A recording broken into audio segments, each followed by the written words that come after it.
People say that the trials of Jesus before the Jewish high priest never took place. Mm-hmm. Why? Well, you need to understand that there's this long history of an anti-Semitic reading of why Jesus had to die and who was responsible for this. Even into the 20th century, where we've had the Holocaust, where millions of Jews were killed during World War II, under the label Christ killers.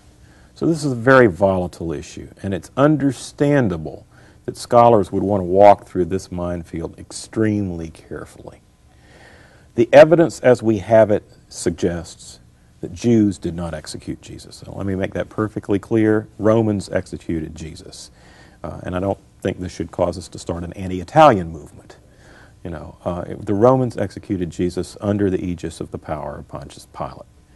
Was there some kind of Jewish preliminary hearing or a religious trial of Jesus? Perfectly possible. There would be plenty of reason for them to do so if Jesus was even remotely like the way the Gospels present him. A public figure, a dynamic public figure, a miracle worker, at least implicitly making some kind of messianic claims. Of course, this threatened the Jewish authorities, whether in Galilee or Judea. Of course, they would be interested in what was the case with him. And they would be afraid that their own limited power under Roman rule would be compromised by such charismatic figures who answered to no other authority figures.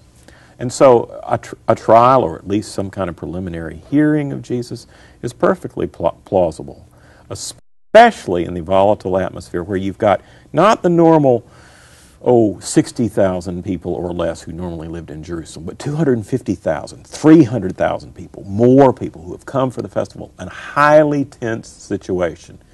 Under those kinds of circumstances, the Jewish authorities could certainly have pushed the panic button and had a trial of Jesus. How did Matthew, Mark, Luke, John know what was said in private trials? Well, that's a very good question. I think that, in a way, we have inside information suggested to us in several of the gospel traditions. In the fourth gospel, we have this person called the beloved disciple, whom we are told at one point in the account has some kind of relationship with the house of Caiaphas, can even enter the house of Caiaphas. It's possible he was present. But what we know more assuredly is that there are figures like Nicodemus or Joseph of Arimathea, whom we are told were at least sympathizers with Jesus, according to the tradition. They are the ones who officially arranged for the burial of Jesus. They surely would have been present at the Sanhedrin trial, and they could have heard those sorts of things. In terms of the Roman trial was a public trial. It happened in front of a large crowd of people, and there would be official rescripts afterwards telling about the verdict and the reasons for the verdict as well.